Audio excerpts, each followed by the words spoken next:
Hello and welcome to the Revenue Marketing Report powered by Caliber Mind. Our goal on the RMR is to help marketers get a little more strategic.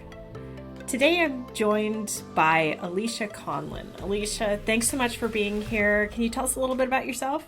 Yes, hello. Thank you for having me. Well, the long story short is that I run a post-click agency, and that has been based on running 450 different landing pages, funnels, offers. I've seen it all, everything from Brazilian butt lift doctors, billion-dollar tech companies, mum and dad pop shops, and now we help companies to make sure that they're building really, really solid foundations for their marketing growth. I'm going to try to not spiral into the plastic surgery piece, but I love this because speaking of clicks, we kind of came up with a clickbait worthy topic, and the big question is, do you need a funnel? So despite the subject line, what do you think? Do you need a funnel? Well, I hope so, otherwise I wouldn't be in business. But the reason I think we came up with this is that I was telling you about, I had a sales call and somebody said to me, oh, well, why do I even need a funnel? And I said something, and then after the call, I was like, why did that question bug me? And it bugged me because ultimately a funnel's not optional. If you have a business, you have a funnel. A funnel is just every single touch point that somebody has with your company. And I think because of the popularity and the coining almost of the term by Russell Brunson with his click funnels and the one funnel away, a lot of people equate the term funnel with like that sort of scammy internet marketery kind of environment, but it's not. A funnel, or you can call it your acquisition machine or whatever it is, it's just every single touch point that happens in the buyer's journey, but also in the customer's journey when you're trying to build out the LTV as well. Yeah, and I think we're seeing a knee-jerk reaction in response to moving everything to digital and expecting that everything can be measured. And I understand that as a marketer. However, going to the opposite extreme helps no one.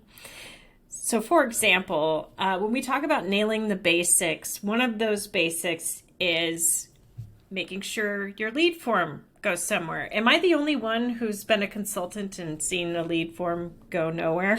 Oh my gosh, the amount of times we've been brought on for like CRO where it's like, oh, please help us. And we always do. We always check that first. We always check the messaging, the tech, like we go into the data. That's the first thing. Because in our like decision tree of troubleshooting, you always start with what's hypothetically the easiest. If there's any developers listening, they're probably rolling their eyes thinking that is not the easiest thing to check. But page speed, does the form submit? Where does it go? Are your emails ending up in spam? There's a lot of super, super basics that if you tweak those, they would improve your conversions straight away.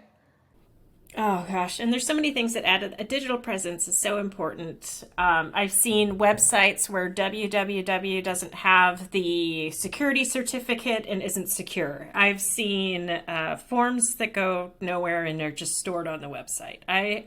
I've seen a lot, and I'm sure you have too. In your mind, what are the basics that every business, no matter what the size, need to get right? Yeah, and to add to that, I think that a lot of people, because our brains tend to overcomplicate things and they want it to be sexy and they want it to be this like crazy solution that is going to save the day. And so when we're working with clients, we won't even talk about CRO, so conversion rate optimization, until they have these foundations, because the whole premise of conversion rate optimization, emphasis on the optimization, is you have something working. So you need the foundations for scalable growth to build upon that and to make it better.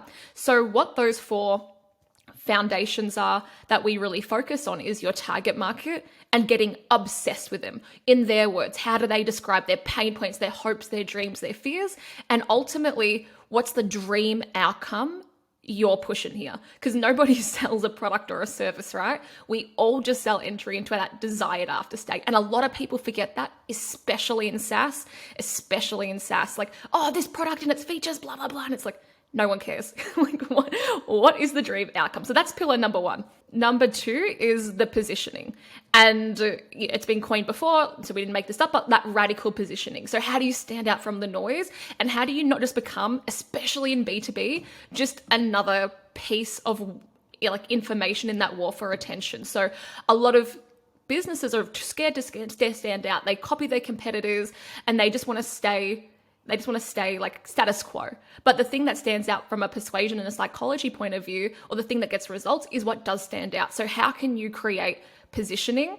And that comes from understanding your target market. The next one is the messaging, also part of cutting through. And finally, we have what we call a golden hippo offer. So instead of going out to market with get a quote, chat with us, or even more of a cardinal sin, not even having a call to action or a good offer, we help people to create an offer that gets people excited to get on the phone with the sales team and actually brings in inbound leads because you're coming from a place of value and authority instead of desperateness, basically. So those are the foundations people need. And I think I'm hearing a lot of things that align with some of the psychology principles that I've heard about selling and buying, and that is people start with an emotional decision, something that resonates with their emotional impacts, and then they rationalize it. So not as graceful a segue as I would wish, but very related. You started your career in sales. How do you think that's informed you as a marketer? Yes, so I've done lots of fun sales things. I did cold calling. That was my first job out of high school, was in a call center. I was pretty good at it, actually, and it was really fun. And then I've done telco sales, hi-fi sales, agency sales. I worked in an agency where I had to come up with my own ebook and then market it. Then I had to call those leads and set my own appointments. Then I had to book those in. Then I was the account manager. Then I ran the Facebook ads. So anyway, I've done a lot of sales, and I do sales for our own company.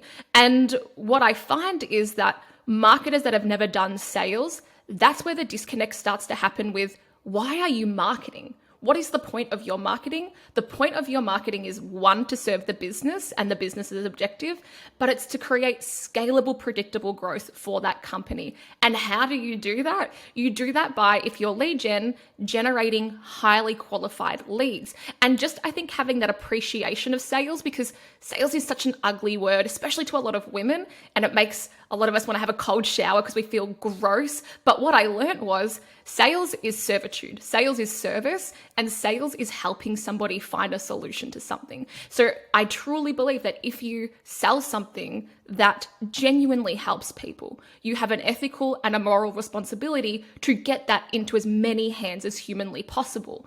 And it's just the execution on the sales that I think a lot of people aren't sure how to do.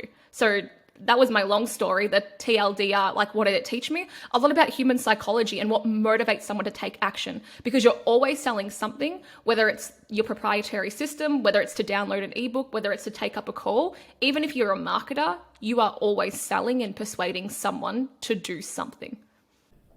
Yeah, and I'm going to poke a little bit at the misalignment between sales and marketing. I saw a horrifying stat recently that in B2B, 50% of sales and marketing teams have not agreed on their definition of a lead. Oh my.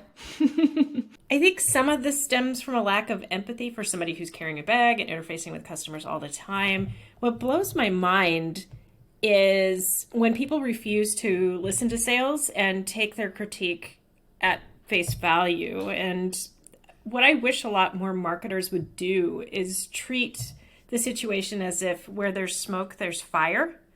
And there's always some legitimacy in something that a salesperson is raising. The messaging isn't working. The persona's off. Something there is true.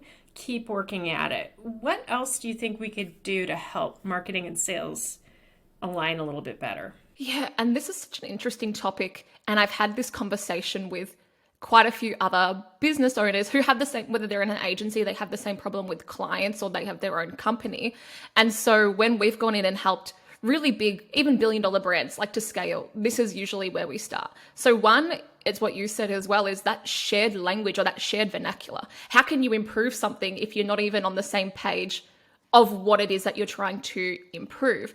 There also is something to be said around the leadership and making sure that everyone's part of the same team. I've been guilty of it in the marketing and the fulfillment team, where you get into that mentality of us versus them. Oh, the sales team, like we would call some of the sales team's nicknames like the crazy whisperer, or because they would always sell crazy clients, or like stuff like that. And it's like, as a manager, I know, right? And I am like a salesperson, and in that company, I had come from sales into marketing, but it's really easy where that cancer can breed within a company. So I think that's the first thing, is to stamp that out.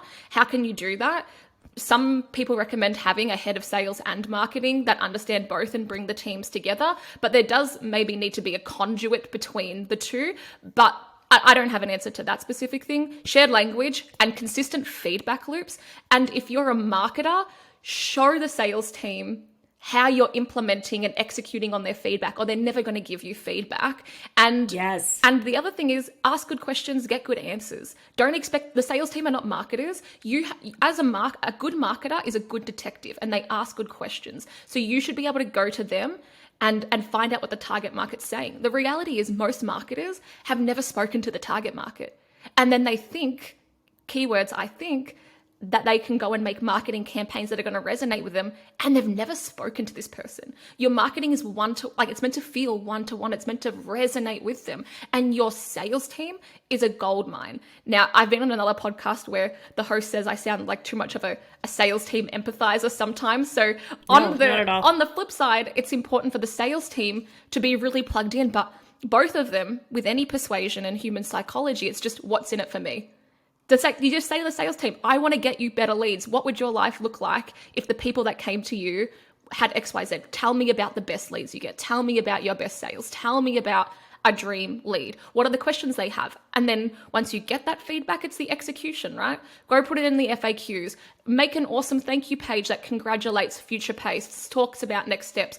Put more persuasion in so you're giving your sales team higher quality leads. I probably should have warned you that was a trigger point of mine, and I'm going to stop myself there because I can get into ranting mode on this topic. No, I think we should embrace this soapbox and just run with it. Okay, great. Okay, let me keep going. No, yeah. I totally agree with you. I don't think you're favoring sales too much at all. I think the cooperation needs to be on both sides. The only one I kind of flinched with was the CRO that aligns across, because the skill sets are so different from marketing and sales. And I'd love to unpack this with you. What do you think? Like, I've heard both sides. I'm on the fence. I haven't made up my mind. Yeah, I think there are unicorns such as yourself who have experienced both organizations and can see the full perspective, but they are unicorns and rare and few and far between. What the CRO has done, in my opinion, in a lot of cases, I've seen this play out, is you're introducing a tiebreaker. So the person is going to naturally gravitate towards fixing and diagnosing things that they're most familiar with. Yep. Totally understandable human behavior, but the operations, resources, and investments are going to be pulled more in that direction as opposed to what's best for the organization as a whole. So I would prefer that, unless you're a unicorn, and then absolutely, but if you're not a unicorn, let's keep the head of sales, head of marketing, and then maybe introduce an operations person who has positional power and can advocate for the business as a whole. I don't think we see enough people with an operational background sitting at the top of that organization, but that's my soapbox. What are your thoughts on that? I think that's a really clean way to do it. And the reality is most people don't have marketing and sales. And I think that's totally true. You're going to gravitate towards the one that you're most familiar with. And I've had, not exactly this situation, but I've had leaders that might be managing multifaceted teams, and the background that they come from, it's just tribal, isn't it? The background that they come from, they lean towards and they gravitate towards it because it's easy and they understand it. And I think that could pose a really big problem in a company if you had somebody sales driven trying to tell marketing what to do, and vice versa. So yeah, I think unless they have experience in both, it sounds like it'd be a bit of a danger zone for the company. And I see absolute value in leaders on each side picking up skills from the other side, participating in sales calls. I'm really fortunate in that I am a part-time sales engineer in the role I'm in. So I'm on the phone all the time with prospects, and that's really informed our messaging on our website and how we approach things. It's been fabulous. Not everyone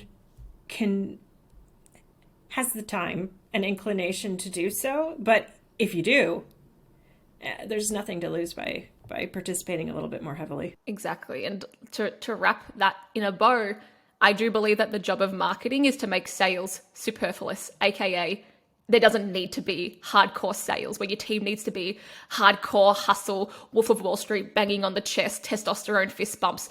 If you have good marketing, when people get on and that's what we're still quite small, but that's what we have. By the time someone gets on a call with me, they're sold. It's just my job as the salesperson to make sure they're a good fit. And that should be the goal of your marketing, is that they're sold from the marketing. And now there's like the finer details of, what they want to hear versus what they need to hear, and making sure that they are in fact the right avatar for the company. Absolutely. That's the grand goal, is awareness, right? The more aware a company is, the more grounded they are in the offerings and guardrails around a solution, the easier the conversation is with sales. Yeah, that's all there is. So I'm gonna throw another hot topic in the ring. Why is B2B so boring? I have this theory that in people's heads, they think of B2C as really fun, sexy, e-commercey, and then there's this like B2B, and it's like suits, and I just imagine that people think in their heads there's two just business buildings talking to each other and there's no people involved. Because the bizarre thing is, when someone puts on their clothes for work, they're still a person and they still operate on the same hardwiring when they're making a B2C decision. And so there's something about this idea around professionalism not allowing personality and being too scared to stand out and not wanting to say something different. I also find in B2B a lot of B2B businesses are like, their definition of their target market is anybody with a pulse and $1 in their back pocket. And so they want to be everything to everyone, which naturally leads you to being very boring. So they don't want to stand out. They copy their competition, and they don't probably understand the difference between professionalism and personality. I think those are my top ones that come to mind. What about you? I don't know. I think there's just something stodgy about the culture that puts people off. But it's interesting. I was catching a documentary yesterday. They're digitizing a lot of the campaign commercials for Rainier beer, which was a big beer a long time ago in the Pacific Northwest. And the way they cultivated this cult following is they completely diverged from what was normal, talking about the ingredients, this really boring, dry, adult, talking about the process of brewing the beer and why they were different. And they went to a more humorous approach where they invented the rain beers, and they'd have them running across the screen like a bunch of deer, wild deer. And it was just hilarious. Lots of really humorous, dumb, but funny commercials. And it completely revolutionized things. And I'm starting to see more of an injection of personality in B2B. And I think we're going to see that tide turn, because if you watch a major sporting event, there's like a competition here in the United States, the Super Bowl, who's going to make the funniest ad. A lot of times it's going to be your alcohol vendor. Of course. But I think we're going to see, I think B2B is always a bit behind, and we're starting to see a little bit more authenticity and personality being injected. Have you seen any good examples of that? I've seen a few. Like, for example, is it Gong? That's sales. There's Gong, there's like Grammarly, which is kind of B2B, B2C. Some of like the bigger tech, VC-backed tech, are really good at injecting that personality into it. But the reality is they have big budgets and they have good advisors, and most businesses are small, medium businesses, and they're a business owner and a team of 10, 20, 50, 100 max, and they just don't know how to do that. And it's scary, right? So that's like, they're the examples, like these big tech companies, but I don't see any good ones really on that SME ground. Well, yeah. And I got to tell you, I've posted a lot of humor-based videos on LinkedIn, and I've joked about, you guys, Caliber Minds, got to knock it out of the park because all my eggs are in one basket now. But it's funny because my mentor's like, the wrong people won't hire you, the right people will. Just keep doing it. So I think there's this fear that if we embrace humor and we say the wrong thing, we're going to get canceled. Oh, and I think it's a fair concern right now with the correcting of society and where we are. It's a fair concern. However, a bigger concern should be dying of obscurity in your business, and you will if you're not polarizing. And so success leads clues, and look at the highest paid ever people in anything. Look at Trump, look at Howard Stern. And I'm not saying be like them. You should never copy the how. You should always unpack the why. Unpack why somebody does something and how they think about it. These people are polarizing. The biggest companies are polarizing. Why? Because it cuts through the noise and it repels the wrong people. And it you have crazy followers, not fans, followers that are attracted to you because your message cuts through and talks to them and resonates with them. So there is a big thing for B2B, scared to be polarizing because they don't want to rock the boat. And what they don't know is that they're so vanilla and boring that people are indifferent to them. And I think that's the worst place a company can be in. I'm still having flashbacks to that documentary about the beer company, because when they fired the agency that was doing all the humorous ads, a bunch of people just stopped buying the brand and they lost their market share. So I think there's something to your theory for sure. Yeah, and it's not that it needs to be necessarily humor. I think that's a great way, but it's different. It's the idea here to unpack is to be different. If everybody's saying the same thing, what can you do differently? For example, there's a direct response ad that came out many, many moons ago for beer. And the direct response marketer went in and was like, okay, and he heard about the process and it's all very boring. All the beer companies say the same thing. And then he was really enamored by this hops process and the way that the wheat gets turned into hops. And they were like, yeah, well, everyone does that. And he was like, yeah, but nobody says this. You're all saying the same things at the moment. And so they went with this campaign about the hops and the process and the story, and it was different and it stood out. And that's just been seen time and time again in marketing campaigns. What does stand out and what is bold and what is brave and what is polarizing, you're rewarded. Will you fail? Maybe, but it's only a failure if you don't learn from it. Otherwise, it's feedback and you keep going and you keep iterating. Yeah, and I'm thinking, unfortunately, most of the examples popping into my head are B2C, but I'm thinking of the shoe manufacturer. Everybody was going for cheaper price points, and they said it's good for the environment, they're sustainable, and for every pair you buy, we're going to give a pair to a person in need. Tom's, right? Yeah. I think that was Tom's shoes. Yeah. Yeah, you're right. People aren't always looking for cheapest anymore. No. They're looking for something that inspires them, pulls them in one direction, something. Yeah. Something. I believe never compete on price. If you're going to compete on price, be the most expensive and serve less people.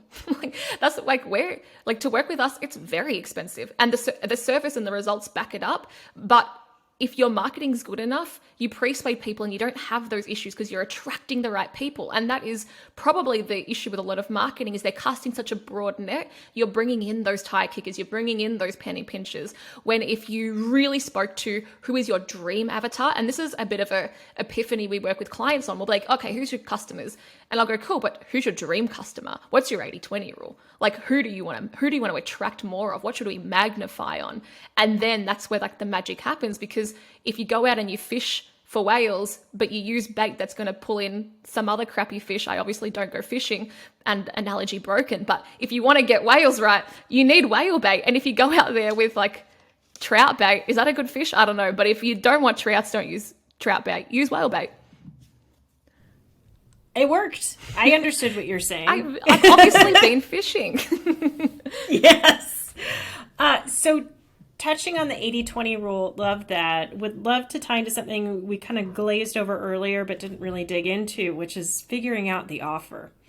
So I think all of us have the request a demo, and we're so guilty of that. But a better way to attract people is to maybe offer something that they're looking for that you can provide that doesn't involve a price point. How do you go about figuring out what that is at a conceptual level? Yes. Okay, awesome. And it's not that inherently book a demo is wrong. It's the value and the positioning of the demo. And if you want to trigger me after this question, talk to me about how bad SaaS demos are and how they need to be scripted and better. But I'll stay on topic for now. You can trigger me later. So how can people figure out their offer? So there's been many, many direct response marketers that have spoken about this. Dan Kennedy calls it the Godfather offer. Alex Hormozi has brought out $100 million offers book. listen to Dan Kennedy, go read that if you want to get deeper into this. The TLDR, or the too long didn't read, is this. Number one, you need to understand where they are in the buyer's journey, and that depends on the temperature of traffic and where they're coming from. So what do I mean by that? There's Eugene Schwartz's 5 levels of awareness, and this is the buyer's journey. Everything that happens up until they become a lead and decide to buy. Now, somebody doesn't wake up one day and go, I'd love a demo on this software, I'm going to go look for it. Like, that doesn't happen. They start unaware, they realize they have a problem, and they move through, they have these conversations in their brain. And so it's unsexy because people chat with me about funnels and they want me to talk about tech and they want me to talk about all these crazy hacks. And I have those, but not until you have the foundations, because psychology is greater than technology. And I'll tell you all of those hacks when you show me a target avatar that isn't 3 dot points about like generic information. That's when I'll talk to you about like a person about the hacks. So the buyer's journey, the conversation that you're actually entering, and then understanding the 3 big problems. And I'm keeping it really brief and easy for the sake of this conversation. What are the 3 big problems they want to solve? And how can you show that you're going to help them get closer to their dream outcome? And they're going to come off better from this call and this interaction. Don't call it a salesperson, call it some sort of specialist in whatever they care about. And how can you show that they come out more valuable than what they went in? Because everybody's screening your marketing and your messaging with, so what, who cares, what's in it for me, or with them, what's in it for me. And so if you're putting something out there that smells like a sales call, it sounds like a sales call, I bet it's going to taste like a sales call, and they know that it's going to get on this call with some like commission breath, desperate salesperson who's trying to hit targets, you need to shift the positioning of what that offer is. It's like, hey, have a chat with one of our, I don't know, like build like CRM specialists or whatever it is. You just got to shift that positioning and show that it's a safe environment, because a sales call is scary. A call where they get value and they're chatting and they're getting something out of it is a safe environment. So at a very high level, that's how you can start to create or reframe your offer for better, higher quality leads. Mind blown. That's perfect. So I got to trigger you. What's wrong with SaaS demos? Heavy breathing, heart rate escalates. Okay, I go on a fair few of these because the tech stack for our business and for every business is very important. Just because I said before, psychology is greater than technology, correct, but your tech stack is part of your growth flywheel. And if there was one solution, then there wouldn't be all of these CRMs, there wouldn't be all of these other things, right? So there's not one solution that fits. You have to go on a lot of calls. And I also have a lot of SaaS clients. And one of the biggest things is you get the lead, and that's great. And a lot of people think that's where your funnel ends. The funnel is every touch point. Acquisition is just one part of it. So the next part of your SaaS funnel, and I didn't make this stuff up, guys, this is on the internet, is activation. And so that is the sale. And what I see too many SaaS brands doing is this. They leave it up to chance and how the person is feeling on the day. They do not control and optimize that demo. They do not persuade people. They do not anticipate questions. They don't have maybe a form that asks what someone's trying to what someone's trying to actually solve. They don't come prepared. They just kind of rock up. They don't set the frame. So you need to be using sales. I know, I told you, don't trigger me. You need to be setting like the frame of these and treating them like a sales call. Call it a persuasion call, but don't just rock up to a call and then start flicking through your product. Okay.